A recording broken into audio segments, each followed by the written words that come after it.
నమస్కారం, welcome to one TV news. ముందుగా headlines చూద్దాం.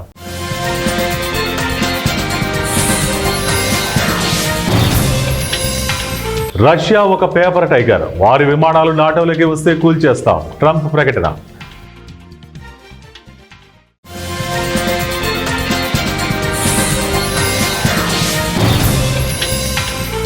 బీజేపీ అధికారం దక్కడందుకే జమ్మూ కాశ్మీర్కు రాష్ట్ర హోదా ఇవ్వలేదు, ఒమర్ అబ్దుల్లా.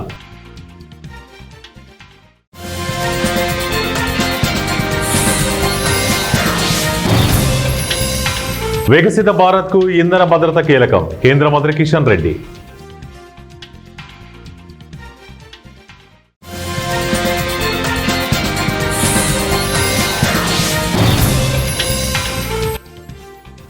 దేశద్రోహి కాంగ్రెస్, ప్రజాద్రోహి బీజేపీ, కేటీఆర్. బొగ్గు గనులు, పునరుత్పాదక శక్తి, ఖనిజ రంగాల్లో కేంద్ర ప్రభుత్వం తీసుకుంటున్న అనేక చర్యల ఫలితంగా భారత్ అంతర్జాతీయ ఇంధన రంగంలో కీలక పాత్ర పోషిస్తోందని కేంద్ర బొగ్గు గనుల మంత్రి కిషన్ రెడ్డి అన్నారు. బుధవారం ఎకనామిక్ టైమ్స్ ఎనర్జీ లీడర్షిప్ సదస్సులో కేంద్ర మంత్రి కిషన్ రెడ్డి మాట్లాడారు. దేశంలో గతంలో పోల్చుకుంటే ప్రస్తుతం ఇంధన ఎనర్జీ రంగంలో సరికొత్త ఆవిష్కరణలతో అద్భుతమైన అవకాశాలు అందిపుచ్చుకోవచ్చని అభిప్రాయపడ్డారు. 2047 నాటికి వికసిత భారత్ సాధించేందుకు ఇంధన భద్రత, పర్యావరణ సుస్థిరత రెండు స్తంభాలు లాంటివని, వీటిని సాధించేందుకు తమ మంత్రిత్వ శాఖ అంకిత భావంతో పనిచేస్తోందన్నారు. కేంద్రంలోని అధికార బీజేపీపై జమ్మూ కాశ్మీర్ ముఖ్యమంత్రి ఒమర్ అబ్దుల్లా మరోసారి తీవ్ర విమర్శలు గుప్పించారు. జమ్మూ కాశ్మీర్కు తిరిగి రాష్ట్ర హోదా ఇవ్వకపోవడంపై ఆయన మండిపడ్డారు. జమ్మూ కాశ్మీర్లో బీజేపీ అధికారం కోల్పోయిందని, అందుకే రాష్ట్ర హోదా ఇవ్వలేదని ఆరోపించారు. జమ్మూ కాశ్మీర్కు రాష్ట్ర హోదా కల్పించడంలో జాప్యం చేయడం అంటే అది అక్కడి ప్రజలకు అన్యాయం చేయడమేనని వ్యాఖ్యానించారు. దేశద్రోహి కాంగ్రెస్, ప్రజాద్రోహి బీజేపీ. రాష్ట్రంలో కాంగ్రెస్ ప్రభుత్వం రైతులను నిలువులా మోసం చేస్తుంటే కేంద్రంలోని బీజేపీ సర్కార్ సామాన్యుడి నడ్డి విరుస్తోంది. యూరియా కోసం రోడ్డెక్కిన రైతులపై థర్డ్ డిగ్రీ ప్రయోగించడం రేవంత్ రెడ్డి సిగ్గుమాలిన పనితనానికి నిదర్శనమని బీఆర్ఎస్ వర్కింగ్ ప్రెసిడెంట్ కేటీఆర్ అన్నారు. బుధవారం కరీంనగర్కు చెందిన డాక్టర్ దంపతులు ఒంటెల రోహిత్ రెడ్డి, గోగుల గౌతమి రెడ్డిలు కేటీఆర్ సమక్షంలో టీఆర్ఎస్ లో చేరారు. ఈ సందర్భంగా తెలంగాణ భవన్లో ఏర్పాటు చేసిన సమావేశంలో కేటీఆర్ మాట్లాడారు. జీఎస్టీ పేరుతో 8 ఏళ్లుగా ప్రజల నుంచి 15 లక్షల కోట్లు దోచుకున్న ప్రధాని మోదీ ఇప్పుడు బీహార్ ఎన్నికల కోసం జీఎస్టీ స్లాబులు తగ్గించి పండుగ చేసుకోవాలనడం హాస్యాస్పదమని విమర్శించారు. నాటో గగనతలంలోకి రష్యా విమానాలు ప్రవేశించినట్లయితే వాటిని కూల్చేస్తామని అమెరికా అధ్యక్షుడు డొనాల్డ్ ట్రంప్ హెచ్చరించారు. మంగళవారం రాత్రి ఆయనను ఉక్రెయిన్ అధ్యక్షుడు జెలెన్స్కీ కలిశారు. రష్యా ఆక్రమించిన ఉక్రెయిన్ భూభాగాన్ని ఉక్రెయిన్ తిరిగి చేజెక్కించుకుంటుందన్న ఆశాభావాన్ని ఆయన సామాజిక మాధ్యమం ట్రూత్ సోషల్లో వెల్లడించారు. తెలంగాణ రాష్ట్రంలో ఇంటర్ చదవడంతో తమను నాన్ లోకల్గా పరిగణించడం వల్ల తీవ్రంగా నష్టపోయామని విద్యార్థులు ఆవేదన వ్యక్తం చేశారు. కర్నూలు కలెక్టర్ కార్యాలయం ముందు విద్యార్థులు, వారి తల్లిదండ్రులు జీవో నెంబర్ 81, 82కు వ్యతిరేకంగా నినాదాలు చేశారు. 1వ తరగతి నుంచి 10వ తరగతి వరకు ఆంధ్రప్రదేశ్ రాష్ట్రంలో చదివి తదుపరి విద్య కోసం ఉమ్మడి రాజధాని అయిన తెలంగాణ రాష్ట్రం హైదరాబాద్లో ఇంటర్ చదివితే తమను తెలంగాణ మరియు ఆంధ్రప్రదేశ్ రాష్ట్రాల్లో నాన్ లోకల్గా పరిగణలోకి తీసుకున్నారని విద్యార్థులు తెలిపారు. తమకు నీటి పరీక్షలో మంచి ర్యాంకు వచ్చి సీట్లు సాధించిన నాన్ లోకల్ కాబట్టి సీటు రావడం లేదన్నారు. తమకన్నా తక్కువ మార్కులు వచ్చిన విద్యార్థులకు సీట్లు ఇచ్చారని బాధిత విద్యార్థులు వాపోయారు. తమను ఆంధ్రప్రదేశ్, తెలంగాణ ఇరు రాష్ట్రాల్లో నాన్ లోకల్గా పరిగణలోకి తీసుకున్నారని, దీంతో ఏ రాష్ట్రానికి చెందిన వారిమో అధికారులు చెప్పాలని వారు ప్రశ్నించారు. మేము అందరం కూడా చిన్నప్పటి నుంచి పుట్టింది పెరిగింది 1th to 10th క్లాస్ మేము ఆంధ్రాలోనే పుట్టాము, పెరిగాము, చదువుకున్నాం కూడా. జస్ట్ ఇంటర్ మాత్రమే బెటర్ చదువుల కోసం అని చెప్పేసి కామన్ క్యాపిటల్గా ఉన్న టైంలో తెలంగాణ, ఆంధ్ర, మేము హైదరాబాద్కి, తెలంగాణకు వెళ్ళి చదవడం జరిగింది. జస్ట్ ఇంటర్ మాత్రమే. అలాంటి టైంలో మాకు జీవో గురించి తెలియదు. మా రిజల్ట్ వచ్చి మేము చాలా హార్డ్ వర్క్ చేసి నీట్ రిజల్ట్ వచ్చిన తర్వాత సీట్ వస్తుంది అని ఆనందం టైంలో మాకు ఇలా జీవో 25 అనే రూల్ సడన్గా పెట్టి మాకు 80, 81, 82 అనే రూల్ సడన్గా పెట్టి మాకంటే తక్కువ వాళ్ళకి సీట్ వచ్చింది. కానీ మేము జస్ట్ నాన్ లోకల్ అనే స్టేటస్ మాకు ఇవ్వడం జరిగింది. దానివల్ల మేము ఇంత కష్టపడి 2 ఏళ్ళు కష్టపడిన మా కష్టం, మా అమ్మ నాన్న కష్టం, ఎంతో కష్టపడి అన్ని లక్షలు పెట్టి చదివించి మొత్తం వేస్తే ఇప్పుడు మా ఇంత బాధను మీకు చెప్పాలనే వచ్చినాం ఇక్కడ. ఈ జస్ట్ 2 ఇయర్స్ మేము బయట చదవడం వల్ల మేము నాన్ లోకల్ అయితే ఇండియాలో మేము ఎక్కడ లోకల్ అవుతాము. మరి మేము ఎక్కడ లోకల్ ఉండాలి, ఇండియాలో ఉండాలా ఉండద్దా మీరే చెప్పాలి మాకు. ఇక్కడ ఉన్న వాళ్ళందరికీ 80,000 90,000 అంత మంచి ర్యాంకులు వచ్చి కూడా సీట్ రాకుండా పోవడం చాలా అన్యాయం. నీట్ సీట్ ఎంత ఖరీదైందో ఎంత విలువైందో మీ అందరికీ తెలిసిందే. మరి అలాంటిది మాకు ఇంత అన్యాయం జరుగుతున్నప్పుడు ఎందుకు అందరూ సైలెంట్గా ఉన్నారు? ఎందుకు ముఖ్యమంత్రి వారు ఎవరు చెప్తలేరు, ఎవరు వస్తలేరు ముందరికి? ఇంత కష్టం పడుతున్నాం మేము. సో మేము చంద్రబాబు నాయుడు గారిని, లోకేష్ గారిని, పవన్ కళ్యాణ్ గారిని మా సమస్యను చూసి పరిష్కరించాల్సిందిగా చాలా కోరుకుంటున్నాము. సో ఈ రూల్ కొంచెం మేము ఈ రూల్కి అగైనెస్ట్గా అయితే లేము, కానీ ఇది కొన్ని ఇయర్స్ వరకు మీరు వాయిదా వేయడం చాలా మంచిదని మా ఒపీనియన్. మా భవిష్యత్తు మొత్తం అంతా మీ చేతుల్లోనే ఉంది. మా కోసం, పిల్లల కోసం మీరే ఏదన్నా చేయాలని చెప్పి కోరుకుంటున్నాము. ఏంటంటే మేమందరం కూడా ఆంధ్రప్రదేశ్ వాళ్ళమండి. మా పిల్లలు కూడా ఆంధ్రప్రదేశ్కు సంబంధించిన వాళ్ళు. 1 to 10th క్లాస్ ఆంధ్రప్రదేశ్లోనే చదివారు. సో కామన్ క్యాపిటల్గా ఉన్న హైదరాబాద్ ఏదైతే చంద్రబాబు నాయుడు గారు డెవలప్ చేశారో అలాంటిది మా రాయలసీమకు దగ్గరగా, ట్రాన్స్పోర్టేషన్కి అన్నిటికీ దగ్గరగా ఉండడం వలన మేము మా పిల్లలను హైదరాబాద్లో చదివించామండి. సో కామన్ క్యాపిటల్గా ఉన్నప్పుడే చదివించాము, అయిపోయింది. ఇప్పుడు నీట్లో మా బాబుకి 494 మార్క్స్ వచ్చాయి. ఆల్ ఇండియా ర్యాంకు 59,000 వచ్చింది. సో మాది జనరల్ కేటగిరీ సార్, ఎస్వియు రీజన్లో 482కి అంటే 73,000కి కట్ ఆఫ్ వచ్చింది. కానీ మా బాబుకి 59,000 ఉంది. సో దీనికి 59,000 ఉన్న మా బాబుకి సీటు డినే చేయడం జరిగింది. ఎందుకు అంటే నాన్ లోకల్ స్టేటస్ ఇచ్చారు కాబట్టి. నాన్ లోకల్ స్టేటస్ ఎందుకు? 2 years తెలంగాణలో చదివారు అనేటటువంటి కాజ్తో ఇచ్చారు. సో మేము రిజల్ట్స్ వచ్చేంత వరకు చాలా హ్యాపీగా ఉన్నాం సార్. రిజల్ట్స్ వచ్చిన రోజు కూడా ఒక 15 days మాకు ఎటువంటి రూల్ గురించి తెలియదు. రూల్ గురించి తెలిస్తే మేము పిల్లల భవిష్యత్తును ఏ పేరెంట్ కూడా పనంగా పెట్టదు సార్. సో అలా దానివల్ల డినే అయిపోయింది. సో మేము రిక్వెస్ట్ చేసుకుంటున్నది ఏంటి అంటే సార్, ఎక్కువగా మెయిన్గా కూడా మన రాయలసీమ జిల్లాల వారు మాత్రం ఎక్కువగా దీనివల్ల సఫర్ అవుతున్నారు సార్. సార్ మాకేం లేదు సార్, పిల్లలకు లోకల్ స్టేటస్ లోకల్ ఎక్కడ ఇండియన్ సిటిజన్స్గా ఇండియాలో ఉన్న పిల్లలు లోకల్గా ఎక్కడ పరిగణింపబడతారు? ఎక్కడో ఒక చోట లోకల్ అనేది ఉండాలి పిల్లలకి. సో ఆ లోకల్ అనేది మాకు ఇవ్వండి సార్. విజయవాడకు తిరిగాము, లోకేష్ సార్ గారిని కలవాలని అపాయింట్మెంట్ కోసం చాలా ట్రై చేసాం సార్. సో మాకు కుదరలేకపోయింది. అందుకనే మీ ద్వారా మేము లోకేష్ గారిని, మా ముఖ్యమంత్రి చంద్రబాబు నాయుడు గారిని, పవన్ కళ్యాణ్ గారిని అందరినీ కూడా అభ్యర్థిస్తున్నాము సార్. మా విన్నపాన్ని, ఇది ఒక్కరి జీవితం కాదు సార్, పిల్లల భవిష్యత్తు. వాళ్ళు ఎన్నో కలలు కంటేనే డాక్టర్ సీట్ అనేది తీసుకురావడం జరిగింది. ఎన్నో లాంగ్ టర్మ్స్, ఎన్నో డే అండ్ నైట్స్ వాళ్ళు కష్టపడింటే ఈరోజు ఈ స్థితికి వచ్చారు. అలాంటిది ఒక కాజ్ తెలంగాణలో చదివారు. మేము ఎక్కడో కర్ణాటక, తమిళనాడు ఇక్కడ చదవలేదు సార్, ఓన్లీ తెలంగాణలో చదివాము. ఉమ్మడి రాజధానిగా ఉన్న తెలంగాణలో చదివి దీనివల్ల మేము ఈరోజు సీటు కోల్పోతున్నాము అంటే పేరెంట్స్గా, పిల్లలుగా బాధపడుతున్నాము సార్. సో మీరు దీన్ని దయచేసి మా నుంచి ఒక అభ్యర్థన అని అనుకొని మమ్మల్ని లోకల్గా మా పిల్లల్ని లోకల్గా కన్సిడర్ చేయమని మిమ్మల్ని పదే రిక్వెస్ట్ చేస్తున్నాను. కేంద్ర రాష్ట్ర ప్రభుత్వాలు ఎంతో ప్రతిష్టాత్మకంగా మొదలుపెట్టిన శ్రమదాన్ ఏక్ దిన్ ఏక్ గంట ఏక్ సాత్ అనే కార్యక్రమాన్ని చేపట్టారు. బద్వేల్ 23వ వార్డు శ్రీమాంగ్ హాస్పిటల్ పరిసర ప్రాంతాల్లో రాష్ట్ర ఫైనాన్స్ కార్పొరేషన్ డైరెక్టర్ మాజీ షేక్ మహబూబ్ బాషా ఆధ్వర్యంలో చెట్లను నాటే కార్యక్రమంలో పాల్గొన్నారు. తెలుగు యువత జిల్లా ఉపాధ్యక్షులు షేక్ జహాంగీర్ బాషా, పట్టణ మైనార్టీ అధ్యక్షులు టీఆర్పీ బాషా, యువ నాయకుడు హబీబ్ శ్రీకాంత్ పాల్గొన్నారు.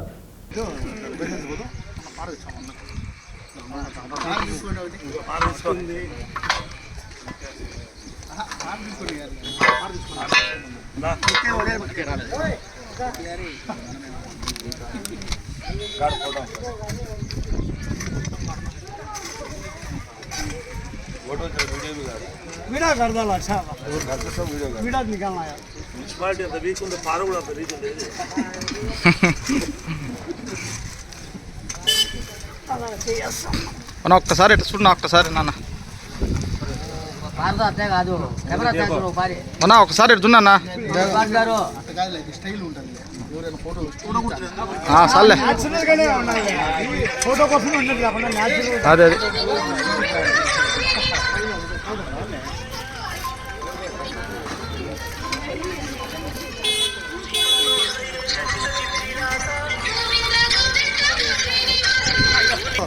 upcoming leader. Upcoming leader.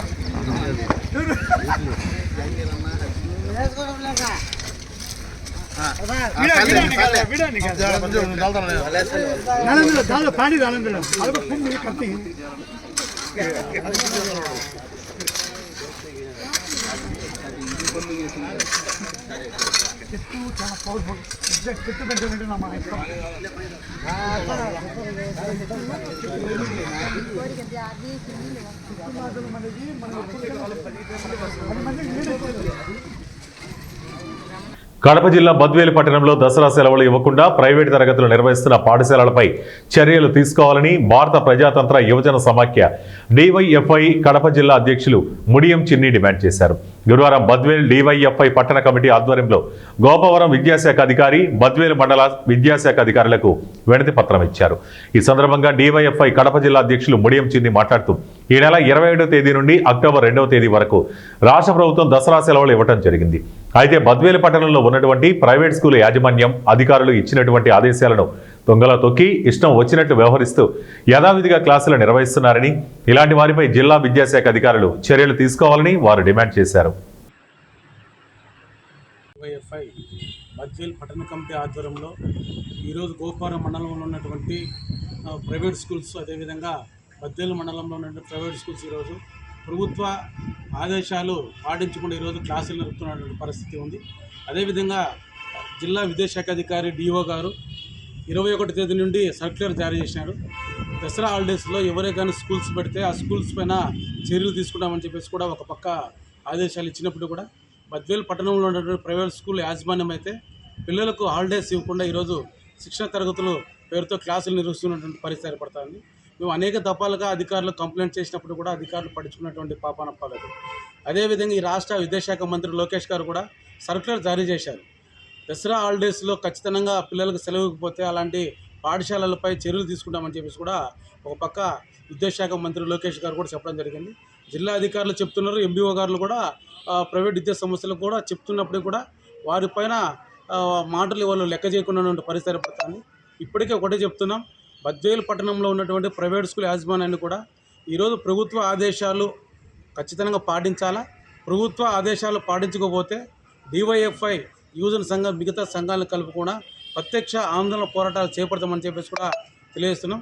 ఆ ఆందోళన పోరాటాల్లో ఏదన్నా జరిగితే దానికి జిల్లా విద్యాశాఖ అధికారుల నాయకత్వం వహించాలా, వారిపైన వాళ్ళు బాధ్యత వహించాల్సిన అవసరం ఉంది. కాబట్టి ఇప్పటికైనా జిల్లాలో ఉన్నటువంటి విద్యాశాఖ అధికారి అయితేమి, ఎంఈఓలు అయితేమి మొత్తం ఈరోజు జిల్లా వ్యాప్తంగా ఉన్నటువంటి ఎక్కడైతే ప్రైవేట్ స్కూల్స్ నడుపుతున్నారో వాటిపైన తక్షణమే చర్యలు తీసుకోవాలా. లేని పక్షంలో కూడా పెద్ద ఎత్తున ఆందోళన పోరాటాలు చేపడతామని చెప్పేసి కూడా తెలియజేస్తున్నాం. చిన్ని డివైఎఫ్ జిల్లా అధ్యక్షులు బద్వేల్. బాలాజీ నగర్కు చెందిన రామకృష్ణ యాదవ్పై తప్పుడు ఆరోపణలు చేసిన వారిపై చట్టపరమైన చర్యలు తీసుకుంటామని న్యాయవాదులు మరియు రామకృష్ణ యాదవ్ తెలిపారు. కర్నూలు కలెక్టర్ కార్యాలయం ముందు వారు తప్పుడు ప్రచారం చేస్తున్న వ్యక్తులకు వ్యతిరేకంగా నిరసన తెలిపారు.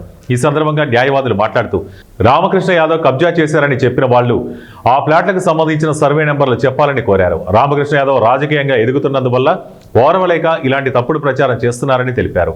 రామకృష్ణ యాదవ్ మాట్లాడుతూ తాను మంచి మార్గంలో ఉన్నారని, వ్యాపారంలో ఎదుగుదలను చూసి ఇలా ప్రచారం చేస్తున్నారన్నారు.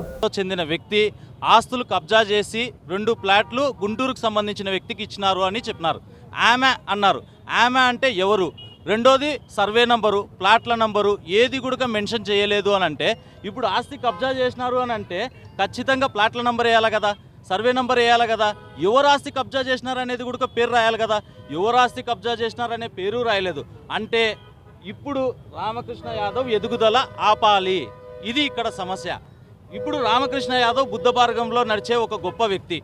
ఆయన వీలునామా ద్వారా సంపాదించుకున్న ఆస్తులు ఇవి. కష్టపడి రామ్మోహన్ రావు అనేవాడు వ్యక్తికి అన్నం పెట్టి పిల్లలు బయటికి నూకితే అతని బాగోగులు చూసుకొని, ఆరోగ్య పరిస్థితులు చూసుకొని ఇతగాడికి మెప్పి ఒప్పి ఆస్తులు రాసిస్తే సరే, ఆ వీలునామా రిజిస్టర్డ్ అన్రిజిస్టర్డ్ అయినా సరే దానికి హక్కు ఉంది.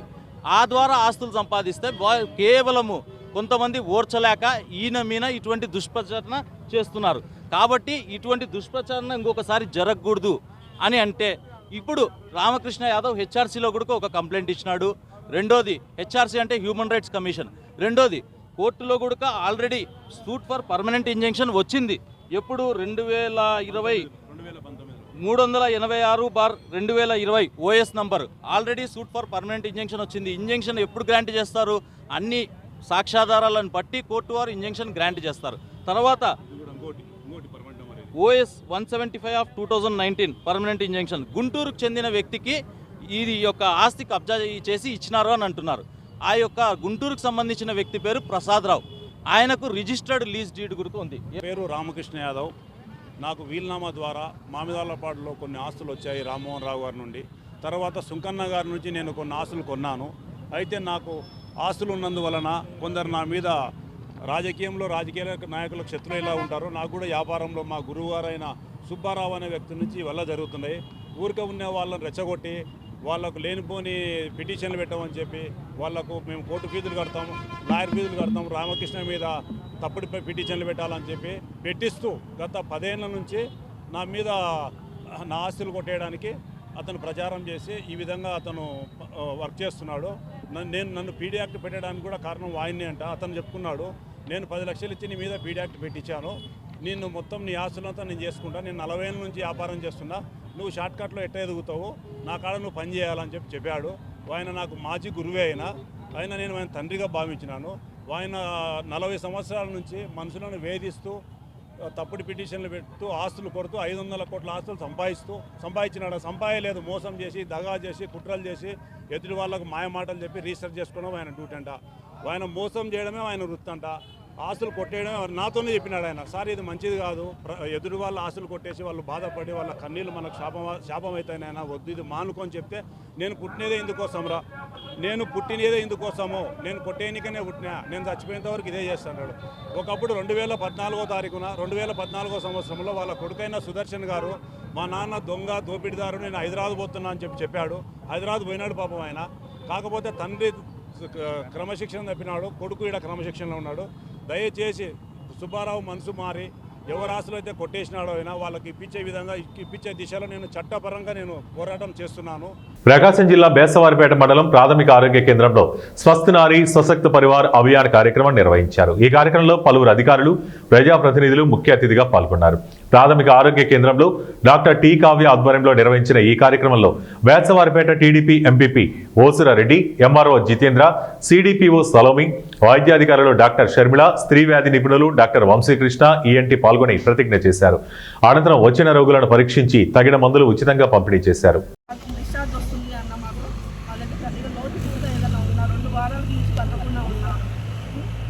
అది వారు కానీ ఇబ్బంది ఉంటే మాత్రం మా దగ్గరకు వచ్చి చూపించుకోండి. ఫస్ట్ మా దగ్గర చేశాక వాళ్ళ తీవ్రతను బట్టి ఏదైనా కన్ఫర్మేషన్ ఏమైనా మాకు డౌట్ ఉన్నా దానికి సంబంధించి మిమ్మల్ని ఒంగోలు పంపించడం జరుగుతుంది. ఒంగోలు ఒక డిపార్ట్మెంట్ అది వర్క్ చేస్తున్నాడు అక్కడ ఒంగోలు రిమ్స్లో. మీరు మాకు ఇబ్బంది ఉండి చెప్తే మేమే మిమ్మల్ని అక్కడ దగ్గర నుండి పంపిస్తాము. ఒక రెఫరల్ స్లిప్ అనేది మీకు పేపర్ అనేది ఇస్తాం, మీ డీటెయిల్స్ అన్నీ ఇచ్చేసి పంపిస్తాం. మీకేం లేట్ అనేది ఏమి ఉండదండి. ఒంగోలులో ఆ స్లిప్ చూపిస్తే మీకు అదే రోజు అన్ని టెస్టులు చేయడం కానీ మీకేం ఎలా చేయాలి నెక్స్ట్ ఏంటి అనేది కూడా వాళ్ళు క్లారిటీగా చెప్తారు. కాబట్టి ఇబ్బంది ఏమీ లేదు.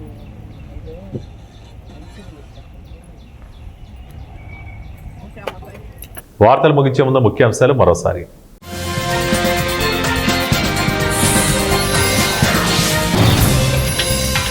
రష్యా ఒక పేపర్ టైగర్, వారి విమానాలు నాటోలోకి వస్తే కూల్చేస్తాం, ట్రంప్ ప్రకటన.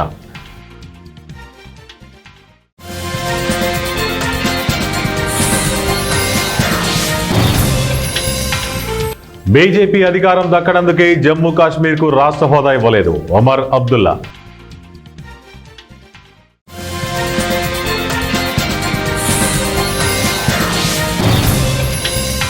వికసిత భారత్కు ఇంధన భద్రత కీలకం, కేంద్ర మంత్రి కిషన్ రెడ్డి.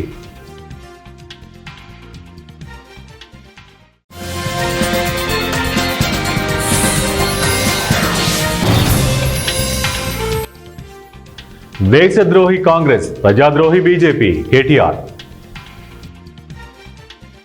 ఇవి ఇప్పటివరకు బులెటిన్ అప్డేట్స్. మరిన్ని అప్డేట్స్ కోసం చూస్తూనే ఉండండి 1 టీవీ న్యూస్.